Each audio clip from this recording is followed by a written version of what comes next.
पहला सवाल है, क्या डीआईपी डाइट से रीनल हाइड्रोफोनोसिस ठीक हो सकता है? देखिए, पहले तो ये समझना कि इसमें क्या है कि यूरिन जो है वो किडनी में अटक जाता है और किडनी की स्वेलिंग हो जाती है। लेकिन अटकने का मेजर कारण है वाटर रिटेंशन का, कि शायद सॉल्ट बॉडी बाहर ठीक से थ्रो नहीं कर पाती है, वो भी किडनी की प्रॉब्लम है। तो डीआईपी डाइट में जैसे ही कोई इंसान रहता है, डीआईपी डाइट का जो स्ट्रिक्ट वाला है, दैट इज प्लेट 2 जो है, लंच और डिनर दोनों को अगर हम खत्म कर दें प्लेट 2 को, बाकी डीआईपी डाइट वैसे का वैसा करेंगे, तो ये 3 से 4 दिन लगता है पूरी तरह से स्वेलिंग के जाने का, या कुछ लोगों के लिए 5 दिन लग जाएगा। उसके बाद जब स्वेलिंग चली जाएगी तो डीआईपी डाइट में प्लेट 2 दिन में एक बार इंक्लूड किया जा सकता है। बस इतना सा करना है, लेकिन डीआईपी डाइट पर लगातार रहना पड़ेगा, कम से कम 6 महीने 9 महीने, ताकि ठीक होना एक बात है, ठीक होने के बाद ठीक रहना वो और इम्पोर्टेंट है। इसलिए ठीक होने के लिए करीब 5 दिन और ठीक रहने के लिए उसी डाइट में प्लेट 2 ऐड करके, कुक फूड ऐड करके करीब 5 महीने 6 महीने या फिर डीआईपी डाइट लेनी है। देखिए, फ्लू डाइट सिर्फ एक ही कंडीशन में लेंगे, अगर बॉडी में टेम्परेचर है, अगर फीवर है, टेम्परेचर है, तो फ्लू डाइट है। अगर फीवर टेम्परेचर नहीं है, खांसी जुकाम है, इन्फेक्शन है, कोई भी और तरह का इन्फेक्शन है, तो फिर आपको डीआईपी डाइट से ही काम चलाना है, तब फ्लू डाइट की आवश्यकता नहीं है। आपका अगला सवाल है, देसी गाय का दूध डीआईपी डाइट में क्यों नहीं पी सकते? देखिए, दूध चाहे देसी का हो या फॉर्मूला मिल्क हो या विदेशी हो, A2 गाय हो या A1 हो, जो भी गाय का जो भी कैटेगराइज आप करते हैं, लेकिन अल्टीमेटली उसमें क्या है कि एनिमल प्रोटीन हमें क्या अवॉइड करना, we have to avoid animal protein. क्योंकि हमें से ज़्यादातर लोगों के लिए एनिमल प्रोटीन जब हम कंज्यूम करते हैं, चाहे वो डेयरी के फॉर्म में कंज्यूम करते हैं, चाहे वो अंडे के फॉर्म में करते हैं, मीट के फॉर्म में करते हैं, तो हमारे बॉडी में ऑटो इम्यून रिस्पॉन्स किसी न किसी रूप में शुरू हो जाता है, and that causes whole lot of disease. तो इसीलिए इंपॉर्टेंट ये नहीं कि दूध प्योर है या इम्प्योर है, इंपॉर्टेंट ये कि उसमें बाय डिफॉल्ट एनिमल प्रोटीन है, आफ्टर ऑल वो एनिमल से निकला है, तो उसका जो एनिमल प्रोटीन है वो हमारी इम्यूनिटी कई बार कंफ्यूज करती है and with our own protein, because हम भी एक एनिमल है, और तब बहुत सारी बीमारियां आ जाती है जिसे हम ऑटो इम्यून डिजीज भी बोलते हैं। आपका अगला सवाल है, स्पाइनल मस्कुलर एट्रोफी टाइप 2 पर क्लियर डिटेल्स में ये बीमारी 9 ईयर्स चाइल्ड की ठीक हो सकती है या नहीं? देखिए, यहाँ पे बड़ी इंपॉर्टेंट बात है, एक तो मस्कुलर एट्रोफी है यहाँ पे, और एक मस्कुलर डिस्ट्रॉफी है।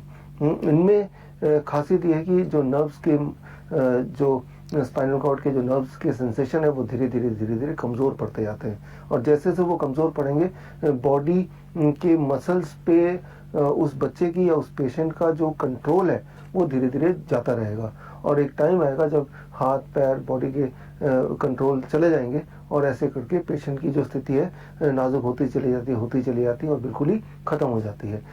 ये तो that is what is muscular atrophy. Muscular dystrophy में भी इसी तरह से होता है, यहाँ नर्व से का कनेक्शन है, डिस्ट्रॉफी में मसल से का कनेक्शन है, दोनों में ऑलमोस्ट सिमिलर है, और दोनों के पीछे का जो मैकेनिज्म है वो अगेन मोरलेस ऑटो इम्यून डिजीज ही है, जिसके बारे में अभी मैं बात कर रहा था। तो ऑटो इम्यून रिस्पॉन्स बॉडी का स्विच ऑफ अगर आप कर पाएं तो डिजीज उसी स्टेज में वहीं अरेस्ट हो जाएगी, मतलब बच्चे की हालत और खराब नहीं होगी, पहली बात। और ओवरऑल अगर हम डीआईपी डाइट लेते रहते हैं तो धीरे धीरे बच्चा वापस उसी स्थिति में आ सकता है जिस स्थिति में पहले था, यानी कि दोबारा हेल्दी हो सकता है। लेकिन इसमें साल 2 साल लग सकते हैं या लगते हैं, लेकिन सबसे इंपॉर्टेंट बात है, जो भी परिस्थिति है उससे और एग्रेवेट नहीं होगा the moment you start with the diet. अगला क्वेश्चन है, ट्रैवलिंग के समय उल्टी की समस्या से छुटकारा कैसे पाएं? देखिए, उसके लिए आप सौंफ ले लें और सौंफ चबाते रहना है वाइल योर ट्रैवलिंग। हर थोड़ी देर में कितनी ज़्यादा उल्टी की समस्या उसमें निर्भर करता है, लेकिन सौंफ लेके आपको चबाते रहना है। साथ में कभी बीच में हर आधे घंटे में अदरक का छोटा टुकड़ा ले लें, उसको भी चबाते रहें। तो अदरक का टुकड़ा लेके चलें, सौंफ लेके चलें, और रुमाल में नींबू निचोड़ के उसको सूंघना है। ये छोटे नुस्खे हैं, इससे आप देखेंगे कि जो टेंडेंसी है उल्टी आने की वो काफ़ी हद तक कंट्रोल में आ सकती है। अगला सवाल है, मेरी आंखों का रेटिना में स्वेलिंग है, ब्लड विजन है, बोटॉक्स इंजेक्शन भी लगवाया था, डॉक्टर कह रहे थे कि मुझे स्पेज़म की बीमारी है, तो इसका इलाज क्या होगा? देखिए एक इम्पॉर्टेंट बात याद रखिए, नाम जो है ना बीमारियों के इतने सारे रख दिए, ढेर सारे, और इतने कॉम्प्लेक्स नाम कि उसको प्रोनाउंस भी आप नहीं कर पाएंगे।